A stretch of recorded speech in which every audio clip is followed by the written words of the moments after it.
கதை பிரியர்களே, கவனியுங்க.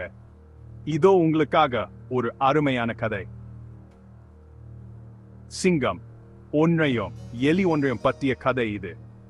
ஒரு நிழலில் சிங்கம் அயர்ந்து தூங்கிக் கொண்டிருந்தது.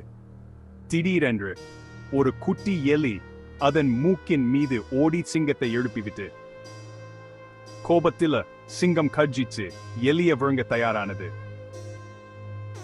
ஆனா தயவு செய்து என்ன விட்டு விடுங்க, ஒரு நாள் நான் உங்களுக்கு உதவுவேன் என்று எலி கெஞ்சியது. சிங்கம் சிரித்தாலும் எலியை விட்டுவிட மூடி வைத்தது. சில நாட்களுக்கு பிறகு சிங்கம் ஒரு வேடனின் வலையில் சிக்கிக் கொண்டது. அது உதவிக்காக கர்ஜித்தது. எலி அதன் அழுகுரலை கேட்டு ஓடி வந்தது. தன் சின்னன்று பக்கலா கயிற்றை கடிச்சு சிங்கத்தை விடுவித்தது.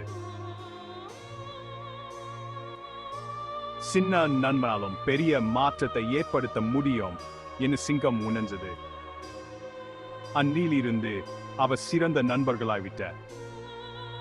குழந்தைகளே, நினைவு கொள்ளுங்கள், எந்த ஒரு நல்ல செயலும் வீணாகாது.